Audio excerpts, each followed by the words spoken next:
Okay, it's on. Hello there, world. My name is Jonathan Willie. I'm Isabelle, eu sou Isabelle. So we are two people living in Grenoble, France, and we are in day one of the partial lockdown that started at midnight of last night. A gente está aqui em Grenoble, na França. Bem, eu vou falar em português porque a gente é um casal bilíngue. E ontem à noite, à meia-noite, foi decretado que os bares e lugares públicos que não vendem comida ou não são de necessidade básica fossem fechados. Yeah. So this is Isabel de Moraes, my partner from Brazil, and you can see she speaks Portuguese very well. I do not speak Portuguese very well, so we're gonna try sort of doing this bilingual discussion of our coronavirus in France. So first, how we ended up in Grenoble, France. We're both PhD students and are sort of living here now for more than 2 years. I study Antarctic weather and climate. And I studied magnetic materials, hard, soft, nanocomposites, but it's more magnetic materials. I work with material science. Bem, a gente está aqui já faz 2 anos e basicamente a gente faz nosso doutorado aqui. O Jonathan é americano, eu sou brasileira, e o Jonathan estuda climatologia da Antártica e eu estudo materiais magnéticos. E, enfim, agora a gente está no último ano de tese, luckily, então a gente pode escrever de casa. Então, o coronavírus não é um big deal pra gente, não é um grande... A gente pode continuar trabalhando de casa, mas a gente tem a ideia de usar esses vídeos para contar como está sendo essa experiência social, antropológica. Yeah, so we kind of decided we want to start this journal to kind of catalog how this coronavirus pandemic is affecting our lives here, and maybe it could be sort of a warning from the future for those countries that have just beginning to see the rise of the virus, but also not to cause panic. Just want to kind of reflect on what we see around us. So with our relationship with Corona started, when did your friend, this baby was born?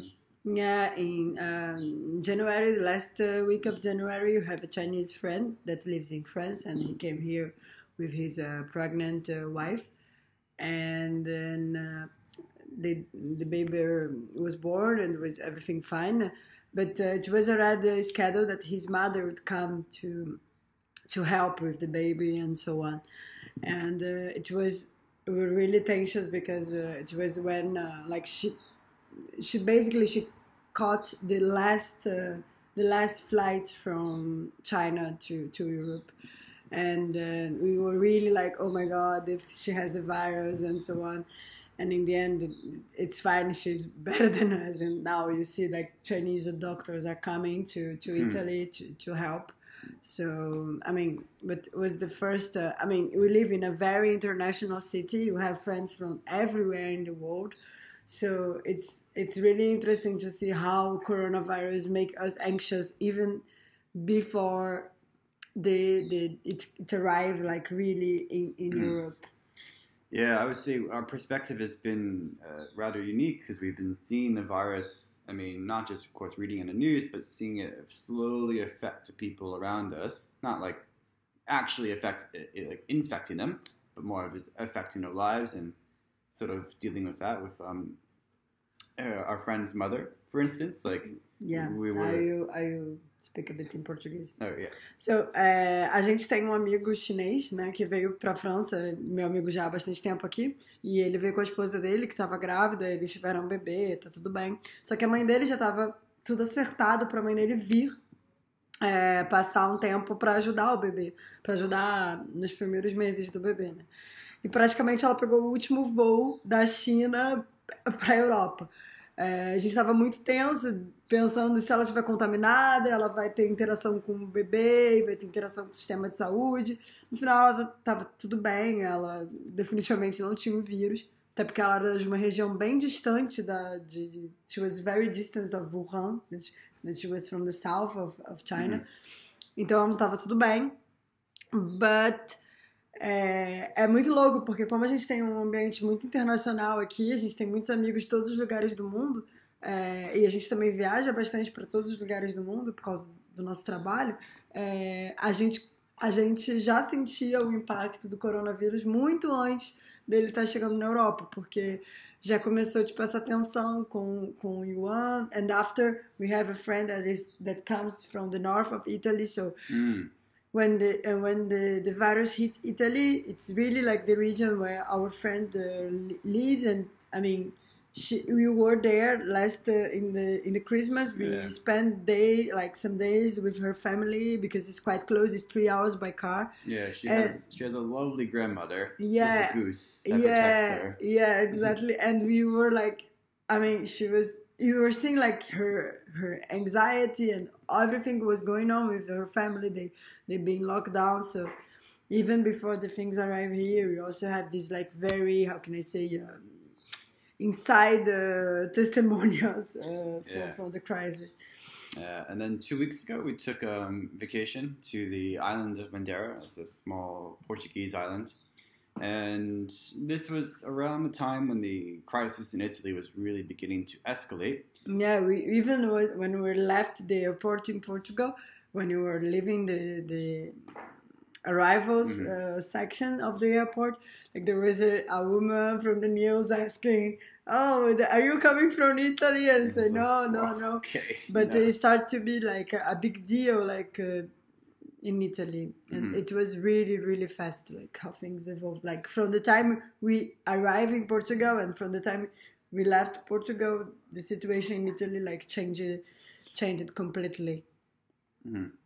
E a gente tem uma amiga que é italiana, que a gente até passou o Natal lá na região dela, que é no norte da Itália. Ela vem de Piemonte, que não é a pior região é Lombardia, que começou realmente o surto, é só do ladinho, mas é bem perto daqui, fica 3 horas de carro.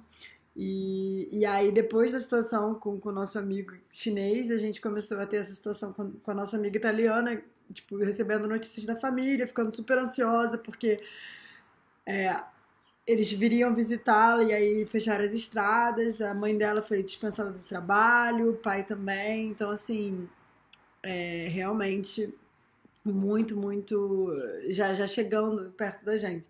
E há 2 semanas atrás a gente já tinha marcado de tirar uma mini férias na semana do carnaval, e luckily we did it because I think it's the last vacation in a while. That was the last vacation for a while, for sure.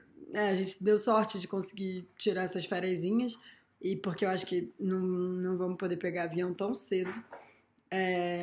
E daí a gente foi pra essa ilha que chama Ilha de Madeira, uma ilha que fica na costa entre Portugal e a África, e aqui tá a Ilha de Madeira. É a ilha de onde veio Cristiano Ronaldo. E parece que ele tá... It seems like Cristiano Ronaldo is stuck there. He is stuck there with his mother. Yeah. I'm sure his mother is very happy to have his little boy around. Yeah. So, yeah, and a gente já... As coisas mudaram muito rápido, assim. A gente saiu do aeroporto, a gente chegou no aeroporto de Portugal no dia... What was the day we left?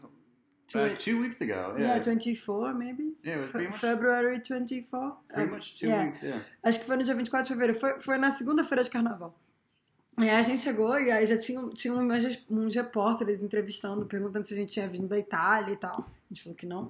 A gente ficou 1 semana lá e quando a gente voltou já tava, tipo, o aeroporto, todo mundo de máscara, luva. Já tinha mudado completamente a situação, assim, evoluiu muito rápido. And another thing that is funny, because my boss, my 2 supervisors, they should go to Japan. Oh, yeah. And it was cancelled.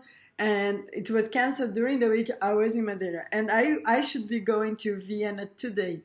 This afternoon I should be taking the plane to go to Vienna. And remind me, I should check the bus. Maybe I can cancel the bus. Okay. Yeah, okay. Deal with that later. Yeah, but So it's really crazy. I will talk with my boss and say, "Oh, do you think we should cancel the trip to Vienna?" Say, "Oh no, come on, is everything fine in Europe? It's okay. It's only Italy, but it's okay." And then voila, this week cancel. And that's sort of been a theme for us. Between the 2 weeks of us coming back from vacation in Madeira to today was sort of the quick disintegration of our sort of travel plans or work plans. Yeah, like for instance, Isabella's not going to Vienna today. We also had plans to go. Well, I have plans to go to Vienna in May for a large conference of a bunch of geophysical scientists, and right for now that conference has been paused. No, We'll see if it gets yeah, canceled. I have a conference in Montreal in May, but let's see. Yeah. Então, eu devia estar indo para Viena hoje para passar uma semana numa colaboração de trabalho e foi cancelado. E foi muito louco, porque quando a gente estava em Madeira, eu liguei para minha chefe e falei, ó, será que a gente cancela Viena? Porque ela tinha acabado de ter sido cancelada uma viagem dela para o Japão naquela semana. E ela falou, não, Viena é aqui do lado, tá tudo certo, tipo, de boa. E essa semana, bom, cancelaram a minha viagem. Não cancelaram, né? Tipo, o professor mandou um e-mail dizendo, ó, tá tudo fechado aqui, se você quiser vir, você pode vir. E, enfim, e aí agora... Na verdade, acho que a Áustria tá, tipo, 1 ou 2 dias adiantado em relação à França, então...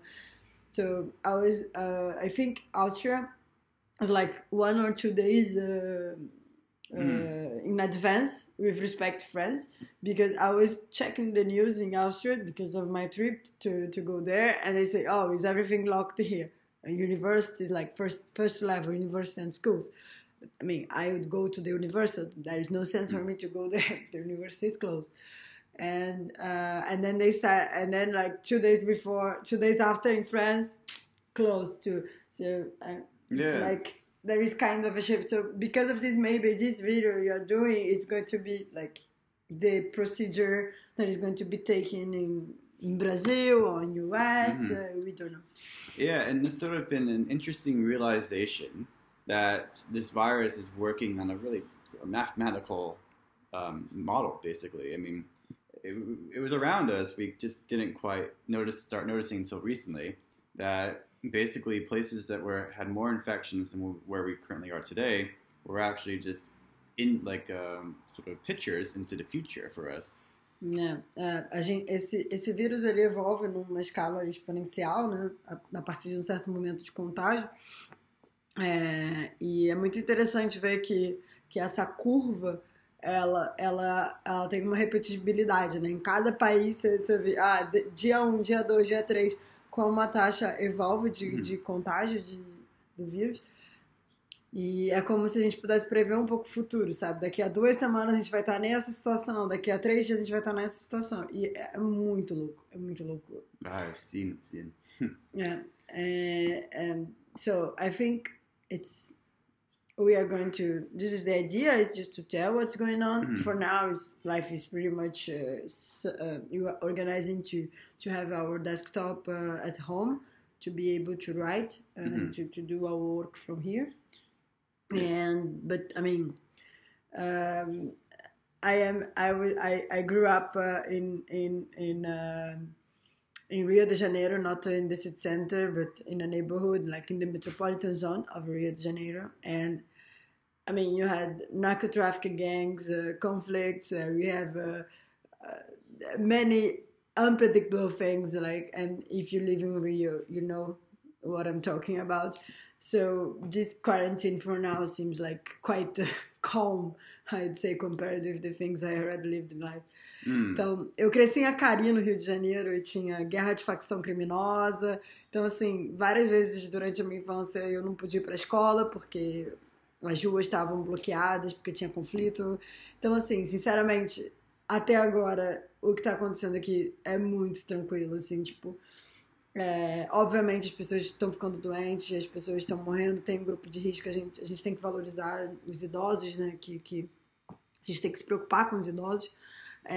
Mas tá muito de boa ainda, sabe? A gente consegue, tipo, a gente tem acesso a tudo para comer, Obviamente a gente não vai poder ir num bar, não vai poder ir num restaurante, vai ter que adaptar a questão do trabalho, mas até nisso a gente dá muita sorte, porque a gente tá numa situação super privilegiada de já estar escrevendo a tese. Então, assim, eu não posso dizer que eu tô em pânico. Yeah, it's recently, I guess it was Thursday, which was only just now 4 days ago, that we heard that all schools and universities be closing in France. And as researchers, we're kind of privileged because our work can be done, especially my work. Yeah, mine not so much. Yeah, but mine's all on computers. So for me, it's just a matter of bringing my office home. So as of 4 days ago, we're under this mindset, okay, no, we'll be home, just working from home, but life will continue. But we should have been looking just 3 hours across the border to Italy to realize that things were going to quickly change to be more like the Italian situation here. And we're having dinner at a friend's house just last night, and our friend is saying to us, oh, I heard actually that they're going to do a lockdown in France starting Monday. And I'm like, wow, okay, that seems pretty intense. And then sure enough, I look at my phone like, oh, they're announcing it right now. Yeah, so. And it was basically everything was going to shut at midnight. And then... Yeah, a gente foi, and then we went to our last drink in a bar because we believe coronavirus just hits at midnight after the minister said that would be the curfew. You can come out now. All right. Então, a gente estava ontem na casa de uns amigos, que é tipo do lado de casa, nossos vizinhos. E a gente estava... porque o meu laboratório não tinha fechado oficialmente ainda. Na real, ainda não foi anunciado, mas na sexta-feira eles falaram que teriam que ser tomadas algumas medidas e tudo mais. E aí o meu amigo falou, não, mas eu tenho certeza que a partir de segunda vão fechar o laboratório. Aí, de onde será? Daí a gente olhou no celular e tinha o anúncio do ministro falando que, tipo, bar, restaurante, tudo fechado a partir de meia-noite daquele dia. Então, assim, tipo, as coisas mudaram assim. A gente tava discutindo se vai fechar ou não, e daí o ministro veio, fechou. E a gente, no caminho de casa, parou no bar. Era 11h30, a gente tomou nosso último copo de vinho em lugar público. So, in terms of like how we perceive it here versus where we're from, our respective home countries, because we admit we don't actually have many French friends living in the city of Grenoble. We're a very sort of international social circle. So kind of how we understand what's happening around us through our various social media bubbles. And in my case, it's the United States bubble. And if you have been on social media in U.S.A. recently, it's been a lot of zombie apocalypse memes and no toilet paper anywhere to be found. Empty supermarkets, people panicking, price gouging on hand sanitizer. I mean, just a complete collapse of any sort of coherent response from the government. It just from where we're sitting today, it looks like chaos. And whereas here we've noticed a few things sort of changing around us. Like earlier this week, we decided like, oh, maybe we should go to the supermarket, get a few more things. And it wasn't really, the shelves were fine.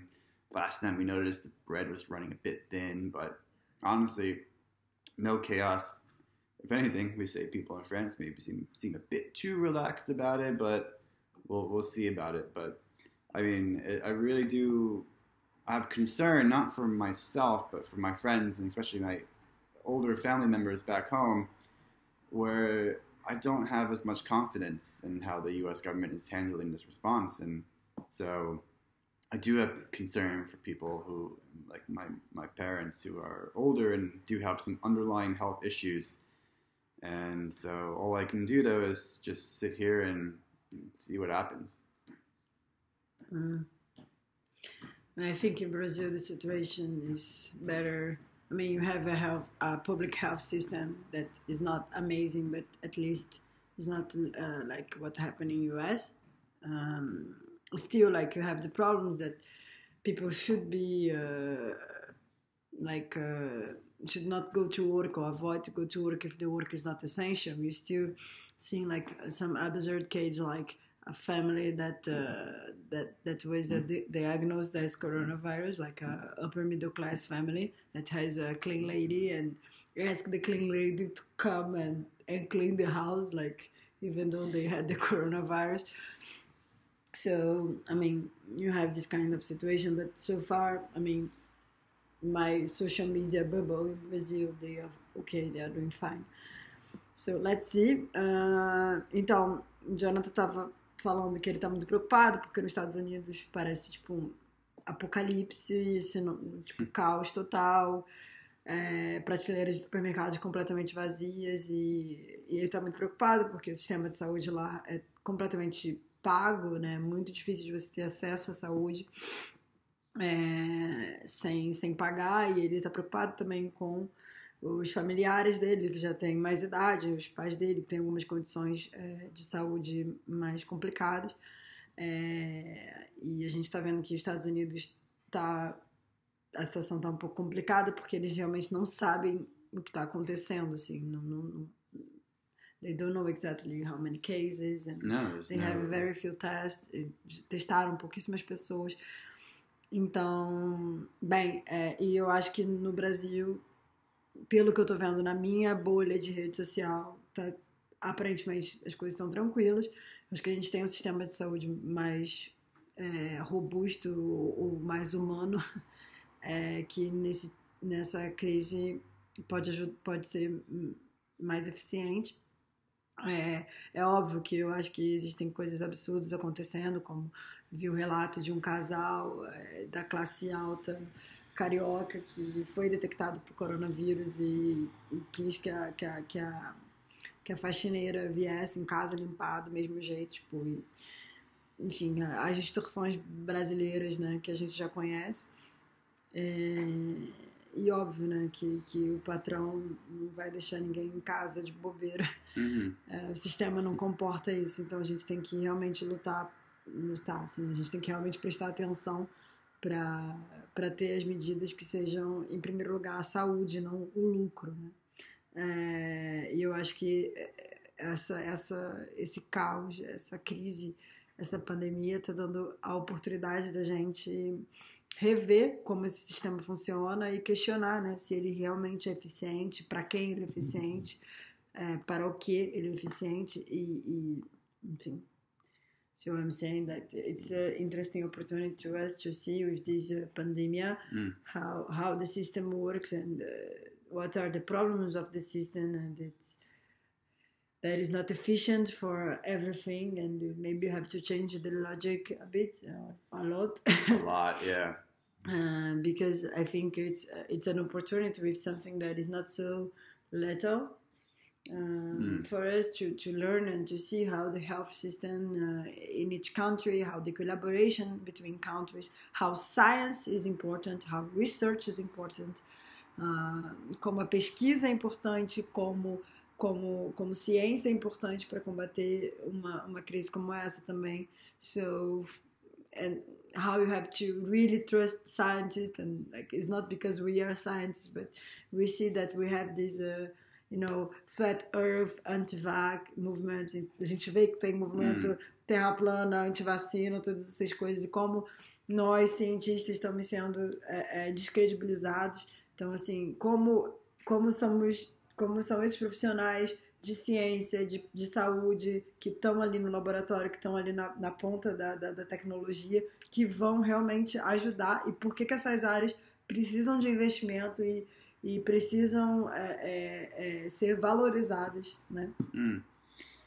Yeah, so this is day one of our, for now, partial lockdown in France. So we'll say day one of our quarantine. As of today, life seems rather normal in the streets of France. A few people are walking around, but it's also a Sunday in France, so it's kind of hard to tell the difference between people who are just relaxing or staying home for concern. But we're still doing just fine. We're trying to find creative ways to keep ourselves occupied. For instance, I had a beard when I woke up this morning. And Isabel was like, maybe you should just grow your beard out or something. Like, what if I just shave it? And then I did for the first time in 5 years. So it was the first time I'm seeing this face. O Yeah. Jonathan resolveu cortar esse bigode ridículo, porque... Bem, eu dei a ideia, mas eu não achava que ele ia cumprir a ideia, né? E aí agora temos esse bigode horrível, né? You have this thing between, this terrible thing. Oh, come on. Yeah, it's terrible. Anyway, it's funny. Oh, okay. E agora ele vai deixar a barba crescer durante a quarentena, vamos ver. Vocês vão poder acompanhar cada dia essa barbinha crescendo. So we'll see how we're doing after Let's see if we're still a couple afterwards. But I mean, vamos ver se a gente resiste à quarentena, né? Primeira vez que a gente vai ficar tanto tempo junto, fechado nesse apartamento. E a gente mantém contato. So yeah, we keep in touch. Ciao. Tchau. Good luck. Wash your hands. Wash your hands.